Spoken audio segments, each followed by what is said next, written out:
তো আজকে নতুন একটা রেসিপি নিয়ে কিন্তু আবার চলে এসেছি।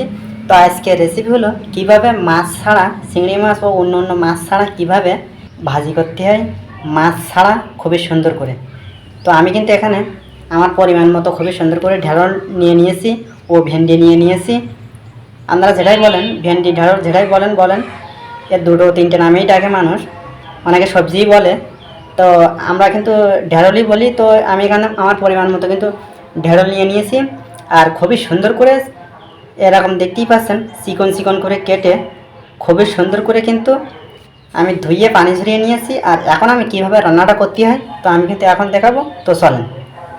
তো আমি কিন্তু আজকে রান্নাটা কিন্তু পুরো সময়টা নিয়ে গ্যাসের চুলায় করে নেব। তো আমি কিন্তু চুলায় একটা কড়া বসিয়ে দিয়েছি আর এখন আমি দিয়ে দেব রেগুলার সয়াবিন তেল, কারণ আমি এই ভাজিটা কিন্তু নিরামিষ। তো তেলটা কিন্তু একটু বেশি দেওয়া লাগবে, তেল বেশি না দিলে কিন্তু মজা লাগবে না, তো তেলটা কিন্তু বেশি দেওয়া লাগবে। তো আমি কিন্তু তেল দিয়ে দিয়েছি আর এখন আমি এর সাথে দিয়ে দেব 3টা তেজপাতা, ছোটো ছোটো তেজপাতা দিয়েছি যেহেতু ভাজি। আর এই তেজপাতাগুলি খুবই সুন্দর করে হালকা একটু ভেজে নিতে হবে। তো তেজপাতাগুলি কিন্তু এরকম হালকা হিটে খুবই সুন্দর করে ভেজে নিতে হবে। আর যেহেতু কোনো মাছ দেওয়া লাগবে না আজকের ভাজিতে, তো মশলা কিন্তু একটু এক্সট্রা দেওয়া লাগবে। তো আমি কিন্তু কয়েকটা জিরা দিয়ে নিচ্ছি। জিরাটা দিলে খুবই সুন্দর একটা ঘেরানো আসবে আর খুবই সুন্দর হবে। তো এই তেজপাতা আর এই জিরাটা কিন্তু খুবই সুন্দর করে হালকা একটু ভেজে নিতে হবে, তাহলে কিন্তু ঘেরানটা খুবই বেশি পাওয়া যাবে। তো তেজপাতা আর জিরা কিন্তু খুবই সুন্দর করে ভেজে নিয়েছি আর এখন আমি এর সাথে অ্যাড করে দেব পরিমাণ মতো পেঁয়াজ বাটা। পেঁয়াজ বাটাটা দিয়েই কিন্তু খুবই সুন্দর করে বাদামি কালার করে কিন্তু খুবই সুন্দর করে ভেজে নিতে হবে।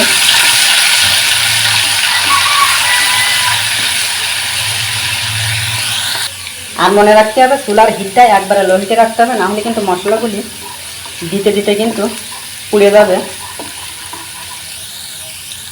তো আমার পেস্টটা কিন্তু ভাজা হয়ে গেছে আর এখন আমি এর সাথে অ্যাড করে দেবো পরিমাণ মতো রসুন বাটা। আর রসুন বাটার দিয়ে কিন্তু পেঁয়াজের মতো হালকা একটু বাদামি কালার করে খুবই সুন্দর করে নাড়াচাড়া করে ভেজে নিতে হবে। তো এই রসুন, পেঁয়াজ, জিরা, তেজপাতা কিন্তু খুবই সুন্দর করে ভেজে নিয়েছি। আর এখন আমি এর সাথে অ্যাড করে দেবো পরিমাণ মতো আদা বাটা। আদা বাটাটা না দিলেও হবে, কিন্তু আদা বাটাটা দিলে যে কোনো তরকারি কিন্তু খুবই সুন্দর হয় আর খুবই মজার হয় আর খুবই সুন্দর একটা ঘেরানো আসে। তো আদা বাটাটা দিয়ে খুবই সুন্দর করে কিন্তু মিক্সার করে পেঁয়াজ আর রসুনের মতো কিন্তু খুবই সুন্দর করে হালকা একটু ভেজে নিতে হবে। আর এখন আমি দিয়ে দেবো কয়েকটা কাঁচামরিচ। কাঁচামরিচ না দিলেও কিন্তু হবে, গুঁড়া ঝাল দিলেও দিতে পারবেন, কিন্তু কাঁচামরিচটা দিলেই সবজি ও ভাজি খুব মজার হয়। তো আমি কাঁচামরিচটা দিয়ে দিলাম আর এখন কিন্তু এগুলির সাথে খুবই সুন্দর করে একটু নাড়াচাড়া করে ভেজে নিতে হবে। তো আমি কিন্তু কাঁচামরিচ, তেজপাতা, জিরা, পেঁয়াজ, রসুন, আদা খুবই সুন্দর করে ভেজে নিয়েছি। আর এখন আমি দিয়ে দেবো ধনিয়ার গুঁড়া। ধনিয়ার গুঁড়া আপনি খালি দিতে পারেন, না খালি কিন্তু দেওয়ার দরকার নেই, কারণ ধনিয়ার গুঁড়াটা দিলে খুবই ভালো হয়। তা ধনিয়ার গুঁড়া আপনি যদি না খান দেওয়ার কোনো দরকার নেই, অন্য মশলা দিলে দিতে পারবেন। তো ধনিয়ার গুঁড়াটা দিয়ে হালকা একটু নাড়াচাড়া করে নিতে হবে। আর এখন আমি দিয়ে দেবো পরিমাণ মতো হলুদের গুঁড়া। হলুদ কিন্তু ভাবে চিনতে দেওয়া লাগবে, কারণ হলুদ বেশি কিন্তু ভাজির ভিতরে হলুদটা গন্ধ খাওয়া বেশি। তো সবসময় চেষ্টা করুন হলুদটা একটু কম দেওয়ার জন্য। তো এখন আমি এগুলি হালকা একটু নাড়াচাড়া করে নেব।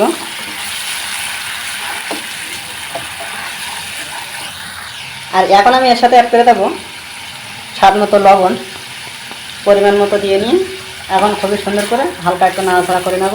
আর এখন কিন্তু আমার এতে কিন্তু সব মশলা কিন্তু দেওয়া শেষ হয়ে গেছে আর এখন কিন্তু হালকা একটু নাড়াচাড়া করে নিতে হবে। আর আমি কিন্তু আগে থেকে কিন্তু ভেন্ডিটা খুবই সুন্দর করে ধুয়ে চিকেন চিকেন করে কেটে আমি কিন্তু পানি ঝরিয়ে রেখে দিয়েছি। তো আপনারা চেষ্টা করবেন সবসময় আগে ওগুলি গুছিয়ে রেখে দেওয়ার, তাহলে কিন্তু এখন মশলা হয়ে গেছে আর ওগুলি এতে দেওয়ার সাথে সাথে কিন্তু রান্নাটা হয়ে যাবে। তো দেখতেই পাচ্ছেন মশলাটা কত সুন্দর করে আমি কষিয়ে নিয়েছি। আর এখন আমি এর সাথে অ্যাড করে দেবো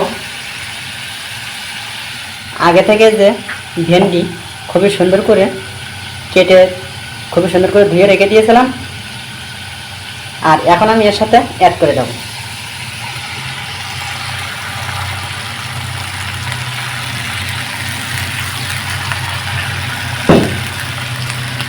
আর অ্যাড করে দিয়ে কিন্তু খুবই সুন্দর করে মিক্সার করে কিন্তু একটু নাড়াচাড়া করে দিতে হবে, যাতে মশলাটা পুরোপুরি এর সাথে মিক্সার হয়ে যায়। এরকম খুবই সুন্দর করে কিন্তু মিক্সারটা করে নিতে হবে।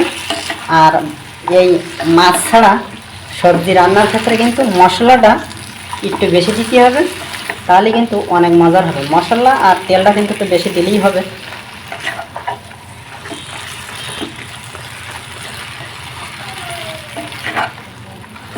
তো এখন আমি এইভাবে ঢেকে রেখে দেবো 5 মিনিট, আর 5 মিনিট পরে ফিরে আসবো। তো আবারও চলে এলাম 5 মিনিট পরে, আর এখন খুলে দেখছি, দেখেন কতটা সুন্দর হয়েছে। তো আজকে কিন্তু রান্নাটা পানি ছাড়া রান্না করতে হবে, এতে কিন্তু কোনো প্রকার পানি দেব না। আর তেজপাতা দেওয়ার চেষ্টা করবেন, সব থেকে ছোটো ছোটো তেজপাতা ভাজিতে দেওয়ার চেষ্টা করবেন। তো এরকম একটু খুবই সুন্দর করে মিক্সার করে দিতে হবে, দিয়ে কিন্তু খুবই সুন্দর করে সেদ্ধ করে নিতে হবে। আর ভাজি কিন্তু সেদ্ধ হয়ে গেলে কিন্তু নামিয়ে নিতে হবে। তো আমরা চেষ্টা করবো সবসময় যে ভাজিটা খুবই সুন্দর করে ঢেকে দিয়ে সেদ্ধটা করে নেওয়ার। তো এখন আমি আবারও ঢেকে দেবো 5 মিনিটের জন্য, আর ফিরে আসবো 5 মিনিট পরে। আর এর ফলে কিন্তু কিছু জিরা, পরিমাণ মতো জিরা কিন্তু খুবই সুন্দর করে ভেজে গুঁড়া করে নিতে হবে এতে দেওয়ার জন্য। তো আমি কিন্তু জিরাটা এই সময়ের ভিতরে গুঁড়া করে নেব, আর ফিরে আসবো 5 মিনিট পর। তো আমি আবারও চলে এলাম 5 মিনিট পরে, আর দেখতেই পাচ্ছেন কতটা সুন্দর হয়েছে। আপনার এই ভেন্ডি ভাজি করতে কিন্তু খুব জোর 10 মিনিট বা 8 মিনিট লাগতে পারে। যদি আপনার ভেন্ডিটা খুবই কষি আর খুবই সুন্দর নরম হয়, তাহলে কিন্তু খুব জোর আপনার রান্নাটা করতে 8 মিনিট সময় লাগবে। আর আপনি যদি পানি দিয়ে ফেলান, তাহলে কিন্তু আপনার রান্নাটা করতে আধা ঘন্টা সময় লাগবে। আমি কিন্তু এতে 1 ফোঁটা পানি দিইনি, যতটুকু তেল দিয়েছি আর মশলা দিয়েছি ওতেই কিন্তু রান্নাটা করে নিচ্ছি। আর দেখতেই পাচ্ছেন এখনই কিন্তু নাল মতো ভাবটা আছে। তো মনে করেন এর থেকে যে পানিটা বাড়িয়েছে, যে নাল মতো বাড়িয়েছে, ওইটাই কিন্তু আর এই তেলে কিন্তু খুবই সুন্দর করে এই রান্নাটা হয়ে যাবে। তো এখন এই 5 মিনিটের ভিতরে আমি যে জিরাটা গুঁড়ো করে আনছি, এরকম করে খুবই সুন্দর করে কিন্তু জিরাটা খুবই সুন্দর করে পাউডার করে নিতে হবে, নিয়ে এতে কিন্তু খুবই সুন্দর করে দিয়ে দিতে হবে। আর জিরাটা দিলে কিন্তু অনেক সুন্দর একটা ঘেরান আসে। তো যেহেতু এতে কোনো মাছ দিচ্ছি না, তো মশলাটা কিন্তু খুবই সুন্দর করে যত্ন সহকারে দেওয়া লাগবে, তাহলে কিন্তু অনেক মজার হবে। তো আমি মশলা কিন্তু দিয়ে নিয়েছি, আর এখন আমি খুবই সুন্দর করে নাড়াচাড়া করে এটা মিক্সার করে নেব। আর মশলা দেওয়ার সাথে সাথে কিন্তু একটা ঘেরান চলে গেছে, আর খুবই সুন্দর এখন একটা কালার চলে আসবে।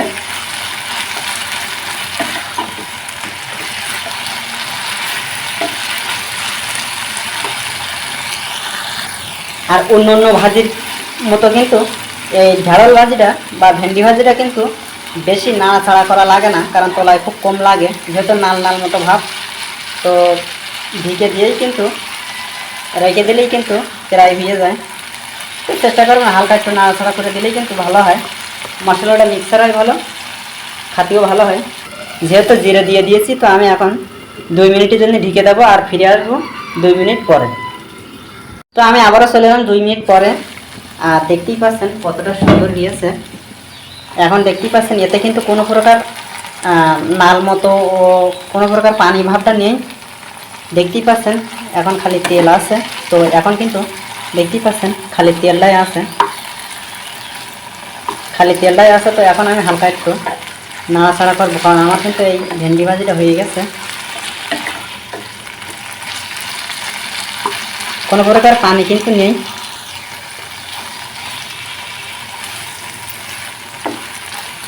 খুবই সুন্দর হয়ে গেছে, আর এখন আমি নামিয়ে পরিবেশন করে দেখাবো কেমন হয়েছে।